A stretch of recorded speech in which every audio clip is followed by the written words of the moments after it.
સરકારી પુસ્તકો ખાનગી સ્ટોરમાં વેચાવાનો પર્દાફાશ થયો। અમરેલીના ખાનગી સ્ટોરમાં પુસ્તકો વેચાયા। શિક્ષણ સમિતિના પૂર્વ સભ્યએ ભાંડો ફોડ્યો છે। વાલીએ સમગ્ર મુદ્દે ડીઓને જાણ કરી। સૂર્યકાંત વધુ વિગતો જણાવી રહ્યા છે। સૂર્યકાંત, જે સરકારી શાળાના પુસ્તકો છે તે વેપારી દ્વારા વેચવામાં આવી રહ્યા હોવાનું સામે આવી રહ્યું છે। ખાનગી સ્ટોરમાં વેચાઈ રહ્યા છે, શું માહિતી આ મામલે? અમરેલીની અંદર જ્ઞાનદીપ સ્ટેશનરીની અંદર સરકારી પાઠ્ય પુસ્તકોનું વેચાણ થયાની ઘટના સામે આવી છે। જે ઘટના પ્રકાશિત કરનાર સુરત નગર પ્રાથમિક શિક્ષણ સમિતિના પૂર્વ સભ્યના બાળક ધોરણ 10માં અમરેલી તાલુકાની સ્કૂલમાં ભણતો હોય તે પાઠ્ય પુસ્તક લેવા ગયા હતા। ત્યારે આ પાઠ્ય પુસ્તક સરકારી હોવાનું તેમને માલુમ થયું હતું અને તેમની સાથે વાત કરતા તેમણે નાયબ મુખ્ય દંડક કૌશિક વેકરિયાને આ જ્ઞાનદીપ સ્ટેશનરી વાળાએ જોડ્યા હતા। ત્યારે નવાઈની વાત એ છે કે સરકારી પાઠ્ય પુસ્તકોનું ખાનગી સ્ટેશનરીની અંદર વેચાણ થયાનું પર્દાફાશ થયું હતું। જોકે આ જે વાલી છે તેમણે જિલ્લા શિક્ષણ અધિકારીને ટેલિફોન જાણ કરી અને તાત્કાલિક આની ઉપર પગલાં લેવા વાત કરી છે। ત્યારે આ પાઠ્ય પુસ્તક બાબતે હવે સરકારી તંત્ર કેવું ને કેટલું તપાસ કરે છે તે જોવાનું રહે। જી, ધન્યવાદ સૂર્યકાંત આ માહિતી માટે। ત્યારે સરકારી પુસ્તકો ખાનગી સ્ટોરની અંદર વેચાતા હોવાનો પર્દાફાશ થયો છે। અમરેલીની અંદર આ કૌભાંડ સામે આવ્યું છે। ખાનગી સ્ટોરમાં સરકારી પાઠ્ય પુસ્તકો વેચાતા જોવા મળી રહ્યા છે। ધોરણ 10ના પુસ્તકો કે જે ખાનગી સ્ટોરની અંદર જોવા મળી રહ્યા છે। ડીઓને પણ જાણ કરવામાં આવી છે। કયા પ્રકારની અત્યારે કાર્યવાહી થઈ રહી છે તેના વિશે સૂર્યકાંત જણાવી રહ્યા હતા। અમરેલીમાં કૌભાંડનો પર્દાફાશ થયો છે।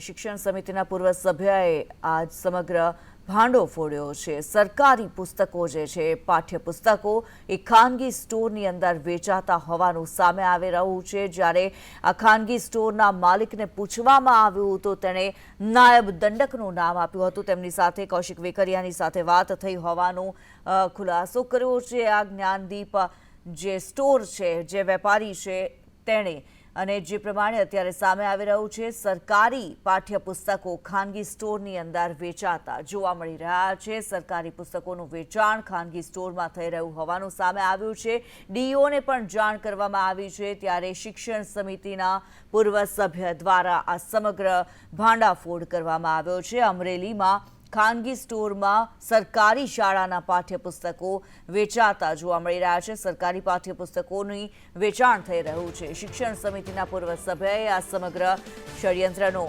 સમગ્ર કારસાનો જે ભાંડો ફોડ્યો છે, વાલીએ સમગ્ર મુદ્દે ડીઓને જાણ કરી છે। ડીઓ દ્વારા હવે કયા પ્રકારની કાર્યવાહી કરવામાં આવશે તે જોવું રહ્યું। ત્યારે આ સમગ્ર મામલો જે સામે આવી રહ્યો છે, સરકારી પુસ્તકો ખાનગી સ્ટોરમાં વેચાવાનો પર્દાફાશ થયો છે। સમગ્ર મામલો જે સામે આવી રહ્યો છે, સરકારી પુસ્તકો જે શાળાઓમાં હોવા જોઈએ તેને બદલે હવે ખાનગી સ્ટોરમાં વેચાતા જોવા મળી રહ્યા છે। ધોરણ 10ના આ પુસ્તકો જે સરકારી પાઠ્ય પુસ્તકો છે તે ખાનગી સ્ટોરની અંદર વેચાતા જોવા મળી રહ્યા છે। જ્યાં સરકારી શાળાઓની અંદર પુસ્તકોની ઘટ પડતી હોય છે, ફરિયાદો વારંવાર ઉઠતી હોય છે કે વિદ્યાર્થીઓને પુસ્તકો નથી મળતા, ત્યારે આ પ્રમાણે ખાનગી સ્ટોરની અંદર સરકારી પાઠ્ય પુસ્તકો મળતા અત્યારે ઘણા બધા સવાલ ઊભા થઈ રહ્યા છે। મારું નામ સુરેશભાઈ સુહાગિયા, પૂર્વ સભ્ય નગર પ્રાથમિક શિક્ષણ સમિતિ સુરત। આજરોજ અમરેલી ખાતે આવેલી આ જ્ઞાનદીપ સ્ટેશનરી છે, ત્યાં 10મા ધોરણના પુસ્તકો લેવા અમે આવેલા હતા। તો પુસ્તકો લીધા એટલે એણે અમને બિલ બનાવીને દીધું। એની અંદર ગુજરાત રાજ્ય પાઠ્યપુસ્તક મંડળના જે વિનામૂલ્યે વિદ્યાર્થીઓને આપવાના પુસ્તકો હોય, એ પુસ્તકોનું વેચાણ થતું ધ્યાને આવ્યું એટલે ડીઓને પણ ફરિયાદ કરવામાં આવી છે।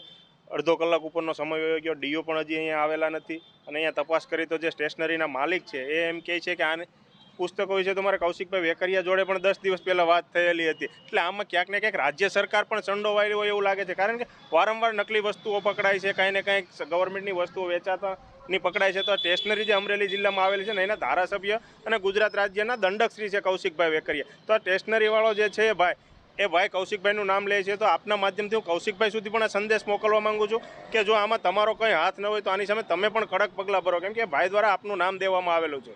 ને ડીઓને પણ આપના દ્વારા ઠપકો આપવામાં, કેમ કે અડધો કલાક પોણો કલાક થઈ જવા છતાં ડીઓ પણ હજી સ્થળ ઉપર આવેલ નથી. ડીઓને કીધું હતું કે તમે પહેલાં લેખિત ફરિયાદ કરો, એટલે અમે અહીંયા ત્યાં લેખિત ફરિયાદ કરવા જઈએ ત્યાં અહીંયા પુસ્તકો જે હોય તે સગે વગે થઈ જાય. એટલે આ રીતનું અત્યારે તંત્ર ચાલતું આવેલું છે. અને આ ભારતીય જનતા પાર્ટીની સરકારમાં ક્યાંક ને ક્યાંક કોઈ પણ જગ્યાએ તમે જાઓ ત્યાં જગ્યાએ ભ્રષ્ટાચાર કોઈને કઈ રીતે આચરાતો જોવા મળે છે. એમાં એક ભ્રષ્ટાચારનું મોટામાં મોટું ઉદાહરણ છે કે જે ગરીબ અને જરૂરિયાત વર્ગના જે બાળકો છે એના પુસ્તકો છે એ આજે ખુલ્લેઆમ વેચાઈ રહ્યા છે અમરેલીની અંદર. અત્યારે તો અમને તો 2 વિષયના પુસ્તકો આપવામાં આવેલા હતા, એટલે અંદર તપાસ કરવામાં આવે તો કયા કયા વિષયના બીજા પુસ્તકો પણ હજી મળી શકે. મારું બાળક અહીંયા તરવડા ગુરુકુળમાં છે. ના, અમે પુસ્તકો લેવા માટે ખાલી નીકળેલા, એટલે અહીંયા સ્ટેશનરી પરથી મેં માંગ્યા કે પાઠ્ય પુસ્તકો જે હોય એમને આપો.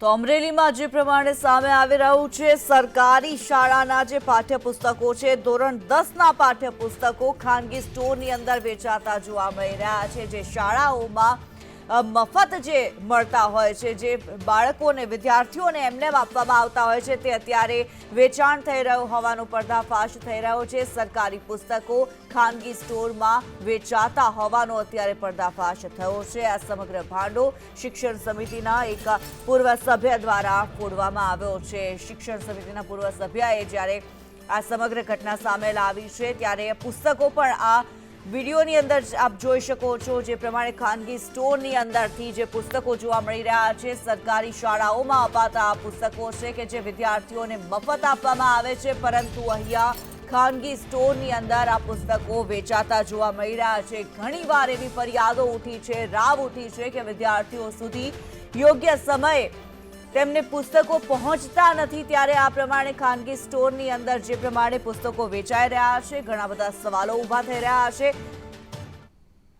કોંગ્રેસ નેતા મનીષ દોશી જોડાયેલા છે. ત્યારે મનીષજી, સ્વાગત આપનું સંદેશ ન્યૂઝમાં. જે ઘટના સામે આવી રહી છે, સરકારી શાળાના જે પાઠ્યપુસ્તકો છે તે ખાનગી સ્ટોરની અંદર વેચાતા જોવા મળી રહ્યા છે, આપની પ્રતિક્રિયા?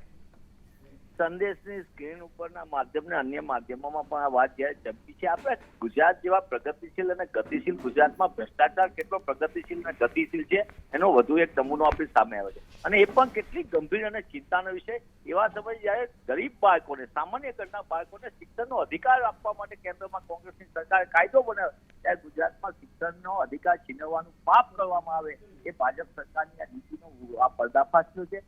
સરકારી પુસ્તકો જે બાળકોના દફતરમાં જવા જોઈએ, એની બદલે સ્કૂલ બેગની અંદર હોવા જોઈએ, એનો અભ્યાસ થવો જોઈએ, ગુજરાત આગળ વધે એ દિશામાં ભણશે ગુજરાતની વાત આપણે કરીએ. બીજી બાજુ પુસ્તકો બારોબાર મફત પુસ્તકો જે આપવાનો હોય છે વિદ્યાર્થીઓને, એ પુસ્તકો બજારમાં વેચાતા પડે, લેવા પડે, ખરીદવા પડે, ક્યાંક મસ્તીમાં જતા રહે, ક્યાંક 6 મહિના સુધી પુસ્તકો ન મળે, એવા અનેક પ્રકારના દાખલાઓ સામે આવે છે. ભાજપાને પર્દાફાશ થયો છે ભ્રષ્ટાચારનો.